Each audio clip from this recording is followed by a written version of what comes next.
बिस्मिल्लाहिर्रहमानिर्रहीम। इन्नल हम्दुलिल्लाह नहमदुहु व नस्तईनुहु व नस्तगफिरुहु व नु'मिनु बिही व नतवक्कलु अलैहि व नऊज़ु बिल्लाहि मिन शुरूरि अंफुसिना व सय्यिआति अमालिना मन यहदिल्लाहु फला मुज़िल्ल लहु व मन युज़लिल फला हादिय लहु व अशहदु अन ला इलाहा इल्लल्लाहु वहदहु ला शरीक लहु व अशहदु अन्न मुहम्मदन अब्दुहु व रसूलुहु अरसलहु बिल हक़्क़ि बशीरन व नज़ीरा व दाइयन इलल्लाहि बिइज़्निहि व सिराजन मुनीरा। अम्मा बअदु फ़इन्न खैरल हदीस किताबुल्लाह व खैरल हदी हदी मुहम्मदिन सल्लल्लाहु अलैहि वसल्लम व शर्रल उमूरि मुहदसातुहा व कुल्लु मुहदसतिन बिदअह व कुल्लु बिदअतिन दलाला व कुल्लु ज़लालतिन फिन्नार। फ़क़द क़ाल अल्लाहु तबारक व तआला फ़ी कलामिहिल मजीद अऊज़ु बिल्लाहि अस्समीइल अलीम मिनश शैतानिर रजीम बिस्मिल्लाहिर रहमानिर रहीम। या अय्युहन्नासु इत्तक़ू रब्बकुमुल्लज़ी ख़लक़कुम मिन नफ़्सिन वाहिदा व ख़लक़ मिन्हा ज़ौजहा व बस्स मिन्हुमा रिजालन कसीरन व निसाअ वत्तक़ुल्लाहल्लज़ी तसाअलून बिही वल अर्हाम इन्नल्लाहा काना अलैकुम रक़ीबा। या अय्युहल्लज़ीना आमनू इत्तक़ुल्लाहा व क़ूलू क़ौलन सदीदा युस्लिह लकुम अअमालकुम व यग़फ़िर लकुम ज़ुनूबकुम व मन युतिइल्लाहा व रसूलहु फ़क़द फ़ाज़ फ़ौज़न अज़ीमा। या अय्युहल्लज़ीना आमनू इत्तक़ुल्लाहा हक़्क़ तुक़ातिही व ला तमूतुन्ना इल्ला व अंतुम मुस्लिमून। मौजूद हज़रात व ख़वातीन, हर किस्म की तारीफ़ अल्लाह सुब्हानहू व तआला के लिए लायक है जो बड़ा मेहरबान और निहायत रहम करने वाला है। उसी ने हम सब को पैदा किया और हमसे पहले की उम्मतों को उसी ने पैदा किया है। हम सब अल्लाह सुब्हानहू व तआला की हमेशा तारीफ बजा लाते रहें, क्योंकि उसने हमें मोहम्मद सल्लल्लाहु अलैहि वसल्लम के उम्मती होने का शर्फ बख्शा है और बेशबहा नेमतें हम पर निछावर किया है। इस पर हम उसका जितना शुक्र अदा करें वो बहुत कम है। दरूद सलाम हो प्यारे नबी जनाब मोहम्मद रसूलुल्लाह सल्लल्लाहु अलैहि वसल्लम की ज़ात पर कि आपने अल्लाह का ये दीन हम तक मुकम्मल तौर पर पहुंचा दिया है। इस दीन में किसी किस्म की कोई कमी नहीं है और न ज़्यादती की कोई गुंजाइश बाकी है। अल्लाहुम्मा सल्लि अला मुहम्मद व बारिक वसल्लिम। मौजूद हाज़रीन, हम रमज़ानुल मुबारक की कीमती सातों से गुजर रहे हैं और इस महीने की अज़मतों को हासिल करने के लिए मुख्तलिफ इबादात के ज़रिए से जन्नत के हासिल करने की कोशिश कर रहे हैं और दुआओं और मनाजात के ज़रिए से हम अल्लाह ताला से जहन्नम से आज़ादी तलब कर रहे हैं। यह महीना बुनियादी तौर पर हमारी इस्लाह का महीना है और अल्लाह तबारक व तआला से तक़र्रुब का महीना है। इस महीने के ज़रिए से अल्लाह ताला हम लोगों को मुत्तकी बनाना चाहते हैं, इसीलिए फरमाया लअल्लकुम तत्तक़ून। इस महीने के ज़रिए से अल्लाह ताला हमको शुक्रगुजार बनाना चाहते हैं, इसीलिए कहा वलअल्लकुम तशकुरून। और इस महीने में अल्लाह ताला कसरत से मुनाजात करवाना चाहते हैं, दुआएं और इस्तिग़फ़ार करवाना चाहते हैं, इसीलिए कहा वलितुकब्बिरुल्लाह अला मा हदाकुम। यही नहीं, अल्लाह के नबी सल्लल्लाहु अलैहि वसल्लम ने फरमाया कि ये एहतिसाब का महीना है कि मन क़ाम रमज़ान ईमानन व इहतिसाबा, जो कोई रमज़ान में ईमान और एहतिसाब के साथ खड़ा रहता है तो उसके सारे गुनाहों को अल्लाह तबारक व तआला माफ़ फरमाते हैं। एहतिसाब के माने क्या हैं? एक हदीस से हम समझने की कोशिश करें कि अल्लाह के नबी सल्लल्लाहु अलैहि वसल्लम की एक हदीस में आपने फरमाया कोई आदमी अगर रमज़ान मुबारक के रोज़े रखता है लेकिन उस पर गुज़िश्ता रमज़ान की चीज़ें मक़रूज़ हैं, इबादत रोज़े वग़ैरह, तो उसका ये रमज़ान कबूल नहीं होता। एहतिसाब में ये बात दाखिल है। कि आदमी को साबिक़ा चीज़ों पर नज़र रखनी चाहिए और साबिक़ा गलतियों की इस्लाह करनी चाहिए। ये एहतिसाब में दाखिल है। मौजूद हाज़रीन, जब हम रोज़ा रखते हैं और इफ्तार के वक्त इफ्तार के लिए बैठ जाते हैं तो अल्लाह ताला से एक दुआ बहुत ज़्यादा हमें करना चाहिए और ये दुआ हम करते हैं, अल्लाहुम्मा इन्नी अस्अलुकल जन्नह व अऊज़ु बिका मिनन नार। क्या अल्लाह, मैं तुझसे जन्नत का सवाल करता हूँ और जहन्नम से पनाह मांगता हूँ। ये रोजेदार की खुसूसी दुआओं में से एक अहम तरीन दुआ है। हजरत अब्दुल्लाह इब्न उमर ये दुआ किया करते थे, या वासिअल मग़फ़िरा इग़फ़िर दी, ऐ कुशादा बख्शिश करने वाले तो हमारी बख्शिश फरमा। और अल्लाह के नबी सल्लल्लाहु अलैहि वसल्लम ने हमको ये दुआ सिखाई, अल्लाहुम्मा इन्नका अफ़ुव्वुन तुहिब्बुल अफ़्वा फ़अफ़ु अन्ना। ऐ अल्लाह, यकीनन तू माफ़ी और दरगुजरी को पसंद करता है, तू हमें भी माफ़ फरमा और हमको दरगुजर फरमा। ये दुआएं करने से पहले हम सब लोगों को पहले वो बातें जानना जरूरी हैं जो बातें मग़फ़िरत का भी सबब बनेंगी और जो बातें जहन्नम से बचने का भी सबब बनेंगी। अगर हम उन सारी की सारी बीमारियों को अपने दिल में समा कर रखें और अल्लाह से दुआ करेंगे तो फिर ऐसी दुआ का कोई फ़र्क नहीं पड़ जाएगा। इसीलिए वो रास्ते, वो अनासिर जो हमको जहन्नम की तरफ ले जाते हैं, पहले उन अनासिर से अगर हम बच जाएंगे तो हमारी दुआएं भी कबूल हैं, हमारी इबादतें भी कबूल हैं, हमारा रोज़ा भी मकबूल है। एक हकीम के पास एक मरीज गया अपने पेट की शिकायत लेकर और उसने कहा कि मेरे पेट में काफी दर्द है, लिहाजा मेरा इलाज करो। तो उसने उनसे कहा कि तुम पानी किससे पीते हो? कहा कि मेरी अपनी एक मिट्टी की सुराही है, मैं उससे पानी पीता हूँ। उन्होंने कहा कि तुम्हारी मिट्टी की सुराही का पानी फेंक दो और सुराही को धो दो।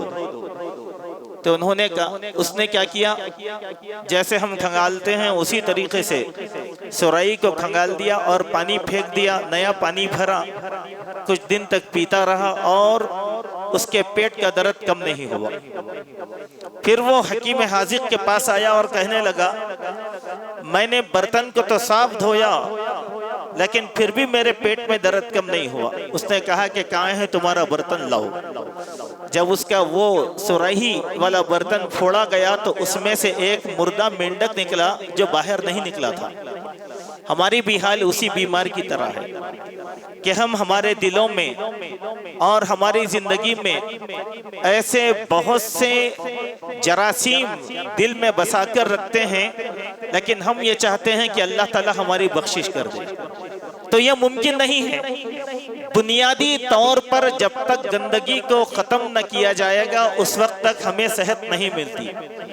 आपने देखा होगा कि किसी भी मर्ज में जब हम डॉक्टर के पास जाते हैं तो डॉक्टर किसी भी मर्ज की दवा के साथ हमें एक दवा जरूर देता है जिसको हम कहते हैं एंटीबायोटिक। और जब तक आप एंटीबायोटिक का इस्तेमाल नहीं करेंगे बखौल अतिब्बा के, डॉक्टरों के, कि हमारी बीमारी में इफाका नहीं होता। लाख बुखार की गोली खाएं, लाख सर्दी की गोली खाएं, लाख खांसी की गोली खाएं, लेकिन एंटीबायोटिक अगर आप नहीं खाएंगे तो इसीलिए पहले जरासीम को ख़त्म करने की जब तक हम कोशिश नहीं करेंगे ना हमारी इबादत कबूल होगी, ना हमारी दुआएं कबूल होगी, हम एक धोखे की ज़िंदगी में रहेंगे। और यकीनन बहुत से लोग बड़े धोखे की ज़िंदगी में रहते हैं और रमज़ान का यह महीना इसी धोखे से हम लोगों को पाक करना चाहता है।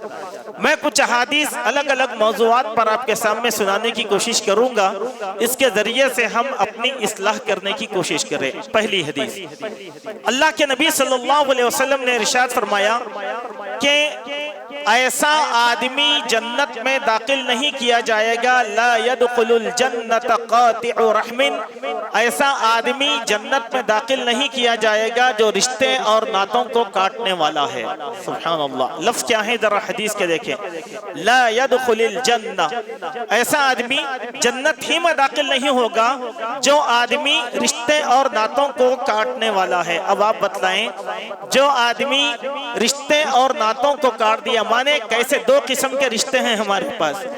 एक रिश्ता हमारा सुलभी और खूनी रिश्ता है जो हमारे महरम और गैर महरम रिश्तेदारों के दरमियान रहता है, और एक रिश्ता हमारा इस्लामी उखुव्वत और भाईचारगी का है। ये दोनों रिश्तों को संभाल कर चलना हमारे लिए बहुत जरूरी है। हमने बहुत इबादतें की, लेकिन रिश्ते नातों पर अगर गौर और फिक्र नहीं किया, इसका एहतसाब नहीं किया, तो फिर हमारी जन्नत भी दूर हो गई और हम जो है जहन्नम से भी महफूज नहीं रह सकते हैं। पहले इन चीजों का एहतसाब हम लोगों को करना चाहिए।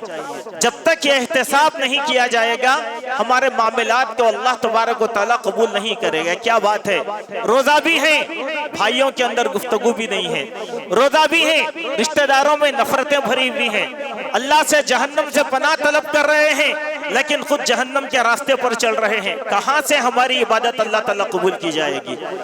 ये पहला अमल था। इस ज़िम्न बहुत सी अहादीस हैं, लेकिन हम मुख्तसर से वक्त में कुछ अहम अहादीस आपके सामने रखेंगे। ये पहली चीज, हम इसका जायजा लेने की कोशिश करें। दूसरा, वो आदमी जो जन्नत से महरूम कर दिया जाएगा वो कौन है? ला यदखुलिल जन्नत क़त्तातुन, ला यदखुलिल जन्नत नम्मामुन। माने क्या है? चुगलखोर जन्नत में दाखिल नहीं किया जाएगा। चुगलियां करते, एक समाजी बुराई है, समाजी बुराई जो हम सारे के सारे करते हैं। कैसे? घरों की चुगलियां, अगर औरतें हैं रिश्तेदारों की चुगलियां, शौहरों की चुगलियां, दोस्त है तो दोस्त की चुगलियां, बुराइयां पूरे के पूरे मार्केट के अंदर। हम रोजेदार भी हैं, गिबतें भी कर रहे हैं, रोजेदार भी हैं, चुगलियां भी खा रहे हैं, रोजेदार भी हैं, पीठ पीछे अपने भाई की बुराई भी बयान कर रहे हैं, और अल्लाह से दुआ कर रहे हैं कि अल्लाह जहन्नम से बचा ले। तो कहां अल्लाह ताला इस बात को कबूल फरमाएगा? चुगलियां रोजे में हरगिज हरगिज न खाएं, क्योंकि अल्लाह के नबी सल्लल्लाहु अलैहि वसल्लम की हदीस में कहा, आपने फरमाया कितने ही रोजेदार ऐसे हैं जिनका रोजा सिवाय भूख और प्यास के कुछ नहीं है, जिनका रोजा शब्बेदारी के अलावा कुछ भी नहीं है। इसीलिए रोजेदार को क्या तालीम दी गई कि फला यरफुस, वो गंदी बातें ना करें, वला यसगब, शोर शराबा ना करें, वला यजहल, जहालत की आदतों का शिकार ना हो, वगरना उस आदमी का रोजा कोई फायदा मंद नहीं होगा। अपना जायजा लेकर देखिए, सुबह से शाम तक हम कितने जो है गलतियां करते हैं और कितनी चुगलियां खाते हैं, फिर हम बराबर रोजा भी रखते हैं ये समझ कर के अल्लाह कबूल करेगा।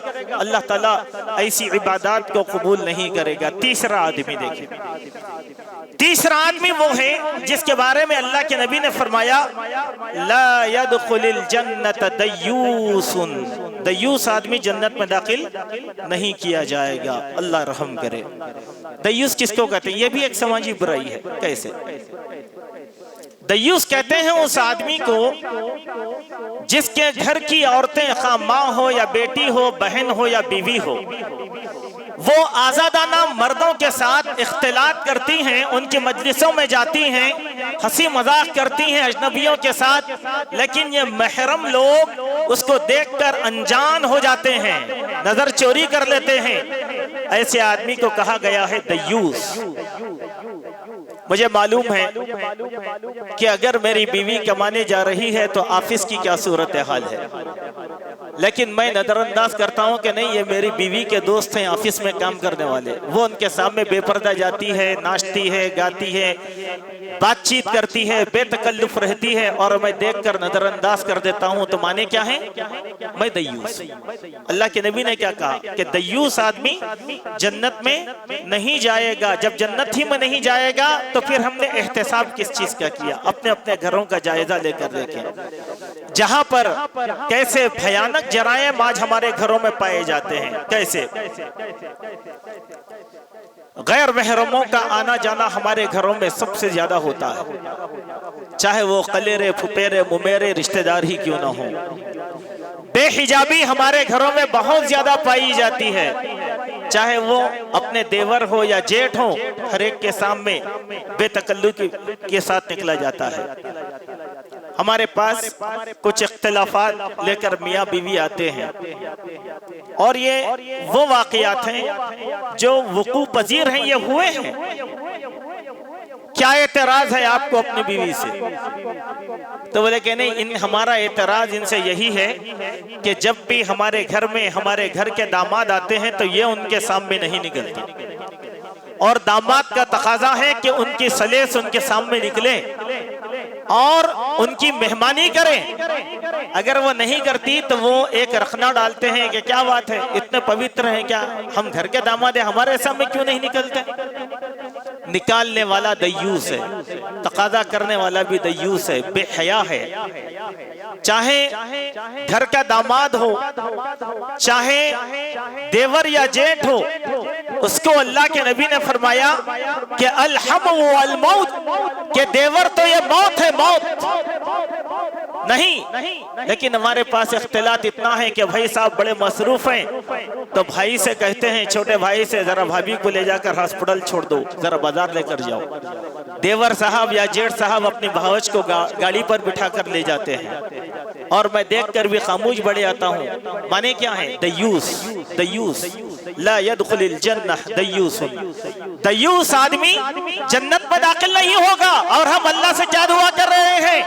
रब्बना अफ़रिग़ अलैना सब्रन ला इलाहा इल्ला अंता सुब्हानका इन्नी कुन्तु मिनज़ ज़ालिमीन। हम अल्लाह से दुआ कर रहे हैं, ऐ अल्लाह तू हमारी दुआ को कबूल कर, हमको जन्नत दे, हमको जहन्नम से बचा। और कर रहे हैं कौन सी हरकतें? जहन्नम वाली। गंदगी में रहकर गंदगी से बचने की कोशिश नहीं की जा सकती। पाकी अगर हासिल करना हो तो गंदगी को छोड़ना पड़ेगा, और हम ये गंदगी को छोड़ना नहीं चाहते।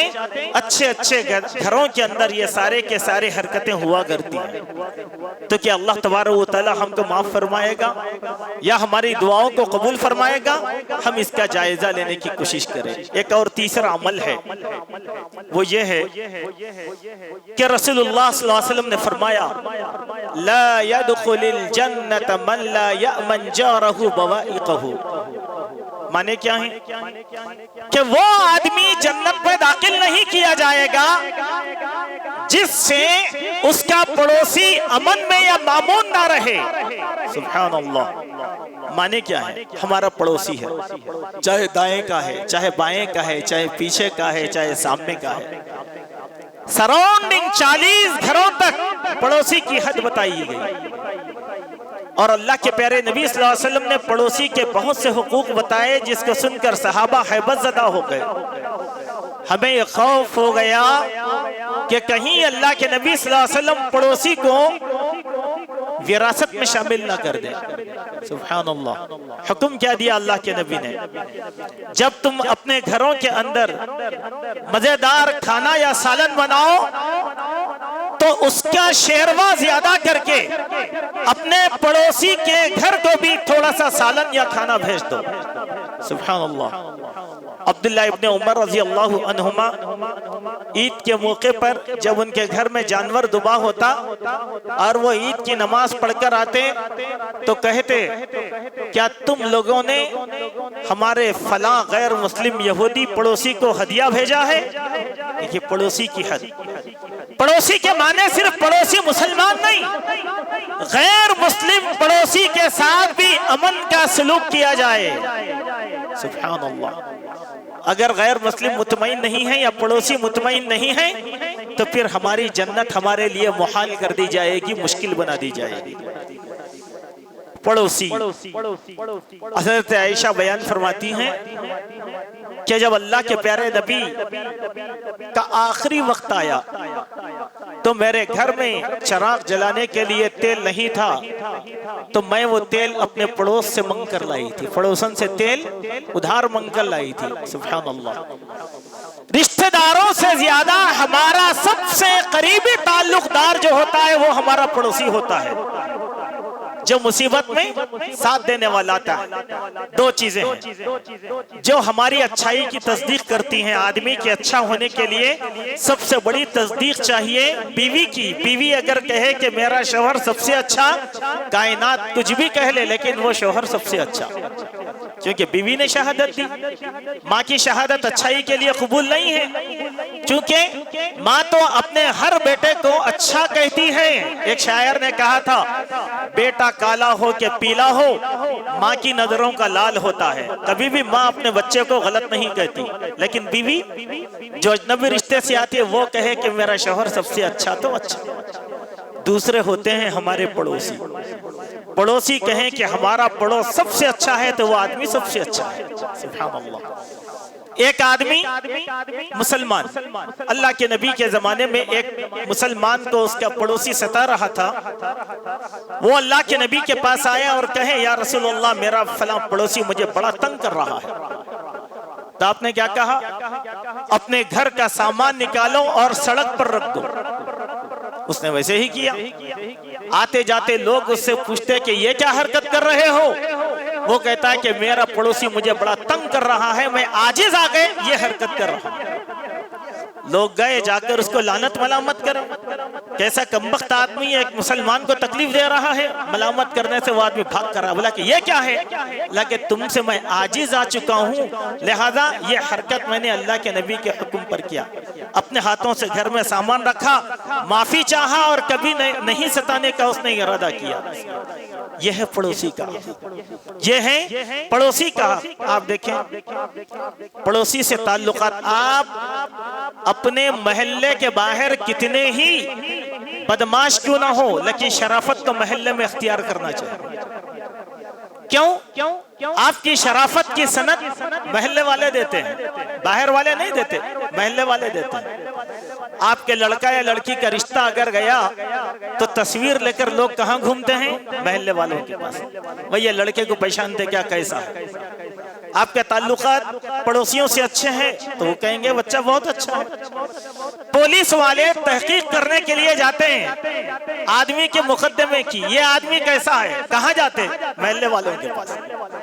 मोहल्ले वालों के पास। आप बाहर कातिल होंगे, रौड़ी होंगे, कुछ भी होंगे, मोहल्ले वालों को आपका ऐब नहीं मालूम, तो मोहल्ले वाले पुलिस वाले ये बच्चा बहुत अच्छा, मोहल्ले में आज तक किसी से नहीं लड़ा। आप बावजूद गलती पर रहने के आपके पड़ोसी की सही सनद पर आपकी रिपोर्ट सही जाती है। तो हमारे ताल्लुकात पड़ोसियों से अच्छे हैं। अल्लाह के नबी ने फरमाया, अगर तुम्हारा पड़ोसी मकान बना रहा हो और अगर लकड़ी वगैरह का कोई हिस्सा तुम्हारी दीवार के अंदर अगर छोड़ दे तो कोई ऐब की बात नहीं है कि उसे लड़ाई झगड़ा मत करो, मत टोको। हम लोग क्या करते हैं, अगर पड़ोसी दीवार पर कीला मार रहा है अपने घर में तो आके झगड़ा करते हैं। अगर बच्चे कचरा झाड़ कर बाहर डाल दिए तो हम पड़ोसियों से झगड़ा कर लेते। बोले कि तुम्हारा कचरा यहाँ क्यों डाले, यहाँ का कचरा फिर वहां डाल दिया। अल्लाह अकबर। हमारे तो पड़ोसियों से इतने कशीदा ताल्लुकात हैं कि आपने अखबार में पढ़ा होगा, चंद महीने पहले गवर्नमेंट सड़क डाल रही है। एक पड़ोसी कहता है कि मेरे घर के सामने ये नहीं होना।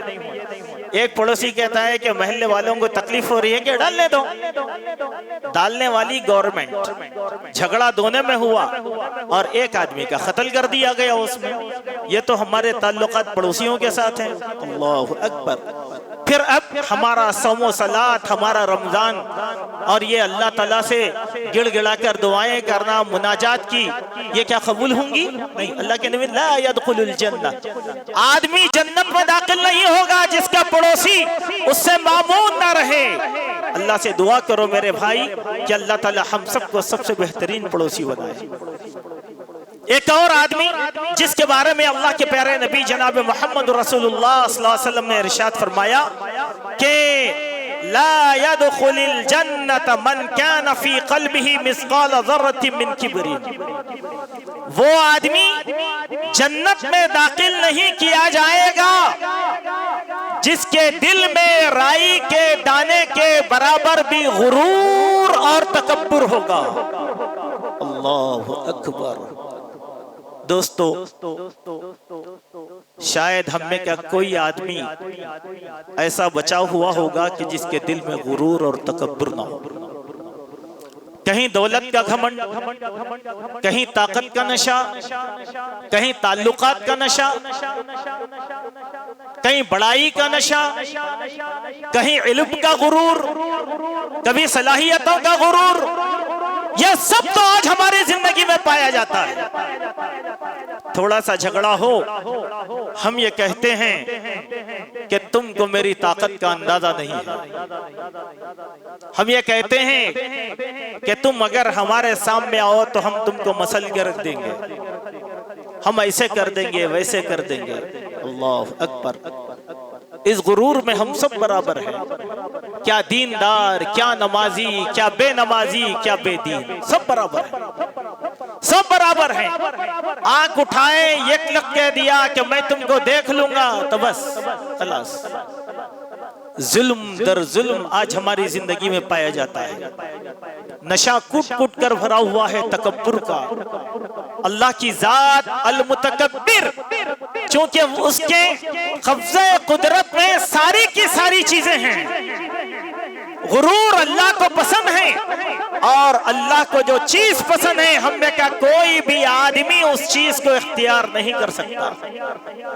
जिसने गुरूर किया, घमंड किया, वो अपने आप को खुदा समझ रहा है, लेकिन उसको चाहिए कि वो एक दिन मरने वाला है। कुरान में जितने लोगों का जिक्र किया गया बुराई के साथ, वो सारे के सारे लोग वो थे। उनसे बड़ा मगरूर और घमंडी दुनिया में पैदा नहीं हो सकता। फिरौन, हामान, कारून, शद्दाद, ये सब क्यों मिसालें अल्लाह ने बार बार दिया? ये मुतकब्बिर थे। एक को दौलत का नशा था, एक को ताल्लुकात का नशा था, एक को इख्तिदार का नशा था, और वही चीजें आज हमारे पास पाई जाती हैं। और अब हम अल्लाह ताला से दुआएं करते हैं तो हमारी दुआ कबूल नहीं होती। क्यों? असल बीमारी तो हमारी जड़ों में बसी हुई है। ये तो बड़े बड़े नशे या तकब्बुर थे। किसी को इबादत का नशा चढ़ा हुआ है। क्या बोलते हैं मालूम है? मैं तहज्जुद गुजार हूँ। किसने पूछा था आपको तहज्जुद पढ़ने के ताल्लुक से? मैं मस्जिद की पहली सफ में रहता हूँ। किसने पूछा था आपसे? अगर आप तहज्जुद गुजार हैं, मस्जिद की खिदमत गुजार हैं, दीन की खिदमत गुजार हैं, इस इंसान का तो और ज्यादा आजिज होना चाहिए। यही घमंड, यही गुरूर, इसीलिए कहा था शेख सादी ने, तकब्बुर अज़ाज़ील राखार कर। शैतान अल्लाह ताला के दरबार का तैयार किया हुआ सबसे बड़ा आलिम था। महज उसके गुरूर ने उसको इब्लीस बना दिया और अल्लाह ताला के दरबार से फुटकार दिया गया। गुरूर, तकब्बुर की वजह से शैतान अल्लाह के दरबार से महरूम कर दिया गया। इसीलिए मेरे भाइयों, इसके बरखिलाफ इस्लाम ने जो हमको सिखाया वो क्या है? आजिजी, इनकिसारी, तवाज़ो, खाकसारी, नरम गुफ्तगू, नरम चाल, ये सब मोमिन की शान है। ये सब मोमिन की शान है। इसीलिए हम अपनी दुआएं करने से पहले इन बातों का एहतिसाब जरूर बजरूर करें। एक और हदीस जिसमें एक और एक फर्द का तस्करा किया गया, वो आदमी वो है जो खयानत करने वाला है। अल्लाह अकबर, खयानत करने वाला आदमी। अल्लाह के नबी के सामने एक हजरत उमर बिन खत्ताब रजी अल्लाह अन्हु बयान फरमाते हैं कि एक शख्स का तस्करा अल्लाह के नबी के सामने किया गया। अन्ना फुलानन कद उस्तुशहिदा, फला आदमी अल्लाह की राह में शहीद कर दिया गया है। क़ाल कल्ला क़द रअयतुहु फिन्नार बिअबइन क़द गल्लहा। अल्लाह की जात की कसम, मैं उस आदमी को जहन्नम में जलता हुआ देख रहा हूँ उस चादर की वजह से जो उसने खयानत कर लिया था। अल्लाह का माल, अल्लाह का माल खयानत कर दिया, अल्लाह का माल अपने लिए हलाल कर लिया, अल्लाह का माल अपनी जात के लिए इस्तेमाल कर लिया। खयानत की बड़ी वसी तारीफ है जो किताब और सुन्नत में की गई। हर किस्म की क़ियानत से अल्लाह तबारक व तआला ने हमको महफूज रखा है और महफूज रखने की तलकीन किया है। किसी का माल डुबा देना, किसी की अमानतों को खा जाना, मुसलमानों की मिल्कियत में खियानत करना, ये सब चीजें आज हमारी जिंदगियों का हिस्सा बनी हुई है। खियानत, अल्लाह से दुआ करो कि अल्लाह ताला हम सबको इसी खियानतों से महफूज फरमाए। खियानत करने वाले का माल खियामत के दिन चीखता और चिल्लाता भी आएगा। कपड़ा खियानत किया हल हल कर आएगा। जानवरों में खियानत कर दी तो जानवर चीख चीख कर कहेगा, पुकारेगा। अल्लाह के सामने दलील, एक झंडा अल्लाह ताला क़ियामत के दिन लगा देगा खाइनीन के वास्ते। उस झंडे को देखकर लोग कहेंगे कि देखो ये खियानत वाले का झंडा है। अल्लाह अकबर। आप बतलाएं, हम सब अपना अपना एहतिसाब करें। क्या ये आदतों के आज हम शिकार नहीं हैं? फिर कहाँ हमारी इबादतें अल्लाह कबूल करेगा? कैसे हमारी दुआएं कबूल की जाएंगी? उसमें से एक और आदमी है जो जन्नत से महरूम किया जाएगा, माने जहन्नम में दाखिल किया जाएगा। वो कौन है? अल्लाह के नबी ने फरमाया, ला यदखुलिल जन्नत साहिबु मक्सिन, के साहिब मक्स आदमी जन्नत में दाखिल नहीं किया जाएगा। सुभान अल्लाह। साहिब मक्स के माने क्या है? चंगी और भत्ता लेने वाला आदमी। कैसे? अल्लाह तबारक व तआला, मुअज़्ज़ज़ हाज़रीन, हमारे सामाईन में अगर कोई गवर्नमेंट सर्वेंट हैं तो इस हदीस को अच्छी तरीके से समझने की कोशिश कीजिए। साहिब मक्स किसको कहते हैं? एक आदमी को अल्लाह ताला ने किसी चीज का ऑफिसर बना दिया, वो अपने ओहदे का गलत इस्तेमाल करता है और लोगों से बिल जबर पैसा वसूल करता है, वो है साहिब मक्स। अल्लाह ताला ने मुझे पुलिस ओहदेदार बनाया, हुकूमत ने मुझे तनख्वाह दी, बस काफी है। लेकिन अब मजीद की हिरिस में मैं क्या कर रहा हूँ? जाने अनजाने अपनी जो है मुलाजिमत पुलिस का धौंस जमा कर आदमी को डरा कर पैसा वसूल कर रहा हूँ। यह है साहिब मक्स। अल्लाह ताला ने मुझे ट्रैफिक पुलिस ऑफिसर बनाया, मैं जबरदस्ती लोगों के चालानात काट रहा हूँ या बंद मुट्ठी पैसा लेकर अपने जेब में रख रहा हूँ, यह है साहिब मक्स। अल्लाह ताला ने मुझे टैक्स ऑफिसर बनाया, मैं नाहक लोगों के ऊपर जाकर धौंस जमा रहा हूँ और टैक्स लगा रहा हूँ उन लोगों के ऊपर और उनको डरा रहा हूँ। लोग लाकर बंद मुट्ठी दे रहे हैं तो मैं टैक्स माफ कर रहा हूँ। साहिब मक्स, इसकी बड़ी वसी तारीफ है।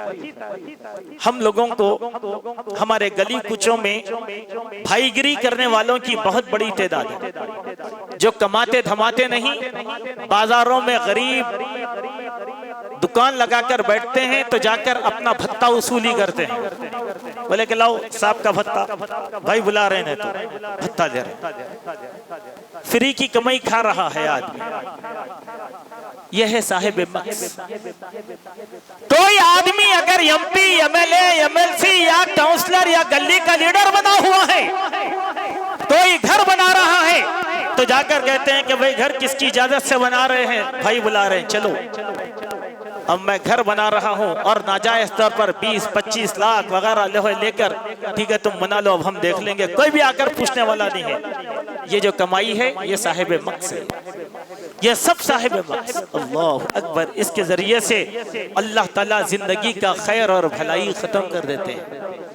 सुनहरे औराक में एक बड़ा खूबसूरत वाकया मनकूल है, उस वाकये को मैं आपके सामने रखता हूँ। वो क्या है कि एक बादशाह था, रास्ता भटक गया जंगल में, उसको झोपड़ी नजर आई, वहां एक बुढ़िया रहा करती थी अपने जानवरों के साथ। उसने उसको पनाह दिया, उसको मालूम नहीं है बादशाह। उस झोपड़ी में बादशाह 3 दिन तक रहा। उस बुढ़िया ने बादशाह की खिदमत 3 दिन तक की, अपना मेहमान समझते हुए। अब बादशाह ने उस बुढ़िया से पूछा तुम्हारा घर कैसे चलता? तो उस बुढ़िया ने कहा कि चंद जानवर हैं, ये जानवरों की परवरिश करके हम अपना घर चला लेते हैं, इसका दूध बेच लेते हैं। क्या अच्छा, तुम्हारे गांव में और दूसरे लोग कैसे जिंदगी गुजारते हैं? उस बुढ़िया ने कहा कि हमारी तरह बहुत से लोग हैं जो जानवर पालते हैं, उनकी जिंदगी चल जाती है। अच्छा, तो बादशाह ने अपने दिल में इरादा किया कि अगर मैं इस दूध पर टैक्स अगर आयत कर दूं तो मेरी हुकूमत को कितना फायदा होगा। देखिए बादशाह साहिब इख्तियार, उसने बदनीयती कर दी। क्या कहा? अगर मैं दूध पर टैक्स लगा दूंगा तो मेरी रईयत को कितना फायदा होगा या मेरी हुकूमत को कितनी आमदनी के सोर्सेज बनेंगे। दूसरे दिन सुबह हुई, बुढ़िया दूध निकालने के लिए गई तो एक जानवर के थन में भी दूध मौजूद नहीं है। उस बुढ़िया ने अपनी बेटी को आवाज लगाया और कहा, बेटी, ऐसे मालूम होता है कि हमारा बादशाह बदनीयत हो चुका है, तो अल्लाह ताला रईयत की बरकत खत्म कर दिया। सुभान अल्लाह। जो आदमी मुख्तार होता है किसी चीज का, उसकी नीयत साफ होनी चाहिए, वरना यह भी बेबरकती का सबब। आज हमारे मुल्क का बादशाह बड़ा बदनीयत बना हुआ है तो हमारा मुल्क पूरी जीडीपी को गिराकर आखिरी हद में पहुंच चुका है। क्यों? बादशाह बदनीयत है, साहिब मक्स, हर चीज में टैक्स टैक्स टैक्स टैक्स, इंसान का जीना मुहाल कर दिया गया। हुआ क्या? देश की पूरी बरकत अल्लाह तबारक व तआला ने खत्म कर दिया। मेरे मोमिन भाइयों, इस हदीस का जायजा लेने की कोशिश करें। कौन से लोग कितना महफूज हैं ये हमको नहीं मालूम, लेकिन अब ये बुराइयां रखकर हम अल्लाह तबारक व तआला से दुआ करते हैं कि अल्लाह तू जन्नत दे दे, तो अल्लाह जन्नत कहाँ देगा? ऐ अल्लाह जहन्नम से बचा, तो अल्लाह जहन्नम कहाँ बचाएगा? क्यों? हमारे दिल में, हमारी नीयतों में जो गंदगी के जरासीम मौजूद है, पहले हम उसको खत्म करें। यही तो रमजान चाहता है, यही रमजान तरबियत देता है। इस दिन में और बहुत सी बातें हैं जिसकी तफसील अहादीस में बयान की गई है, लेकिन फिर किसी वक्त में यह तफसील आपके सामने रखी जाएगी।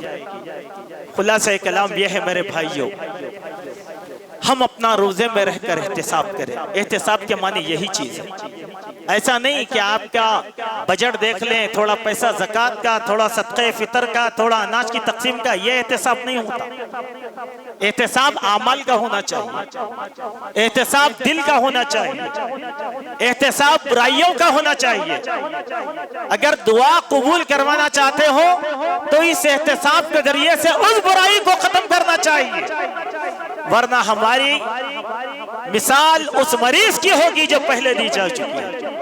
हम गंदे घड़े से पानी पी रहे हैं और अपना एहतिसाब नहीं कर रहे हैं, चाहते हैं कि अल्लाह माफ फरमा दे।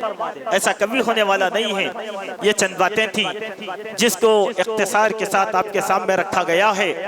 अल्लाह सुब्हानहू व तआला से दुआ है, अल्लाह सुब्हानहू व तआला हम सब की छोटी बड़ी गलतियों की इस्लाह फरमाए।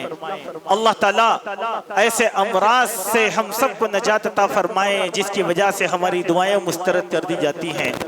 अल्लाह हकीकी मानों में इस रमज़ान में हमें एहतिसाब करने की तौफीक अता फरमा, हमारी अपनी इस्लाह करने की तौफीक अता फरमा, हमारे भाइयों को, हमारे रिश्तेदारों को जोड़ने की तौफीक अता फरमा। या रब्बल आलमीन हमारी मुसीबतों को ख़त्म फरमा। ऐ अल्लाह अक्ल हलाल की तौफीक अता फरमा, हराम से अल्लाह हम सब की निगहबानी फरमा। ऐ अल्लाह जब तक जिंदा रख, इस्लाम पर जिंदा रख, जब हमारा खातिमा हो ईमान पर हो। ऐ अल्लाह कैद बन की सऊबतें बर्दाश्त करने वालों की रिहाई के असबाब को तू आसान फरमा। ऐ अल्लाह हम में के जो बीमार हैं उन्हें सेहत आजिला और शफाए कामिला नसीब फरमा। ऐ अल्लाह बहुत से लोग बीमार हैं, या रब्बल आलमीन उनको सेहत अता फरमा। ऐ अल्लाह हमारे बुजुर्ग और शहर के कदीम आलिम दीन मौलाना सैयद अब्दुल हकीम साहब, ऐ अल्लाह इंतहाई अलील हैं, या रब्बल आलमीन उनको सेहत अता फरमा, तंदुरुस्ती अता फरमा। ऐ अल्लाह इस आदमी ने हमारे शहर में दीन की बहुत खिदमत की है, ऐ अल्लाह इनको सेहत अता फरमा दे। ऐ अल्लाह हमारे मरहूमीन की तो बख्शिश फरमा दे। ऐ अल्लाह और बहुत से लोगों ने दुआओं की दरख्वास्त की हैं। ऐ अल्लाह कोई कैंसर के पेशेंट में मुब्तला है, कोई किसी आरिज़े में मुब्तला है। ऐ अल्लाह हमारे जमात के सारे भाइयों को ऐ अल्लाह तो सेहत और तवानाई अता फरमा। ऐ अल्लाह हमारी दुआओं को कबूल कर ले। अल्लाहुम्मा तक़ब्बल मिन्ना इन्नका अंतस समीउल अलीम व तुब अलैना इन्नका अंतत तव्वाबुर रहीम।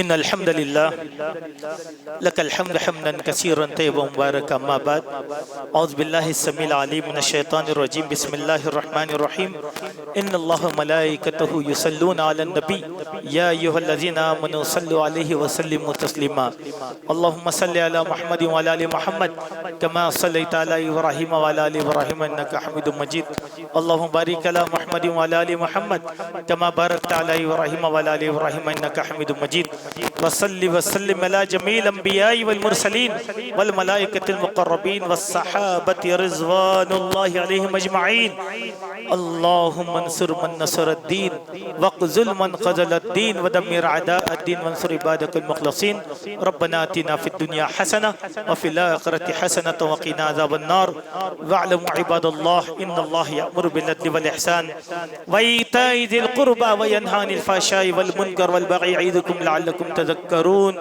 उज़्कुरुल्लाह यज़्कुरुकुम वदउहू यस्तजिब लकुम व लज़िक्रुल्लाहि अकबर वल्लाहु यअलमु मा तस्नऊन।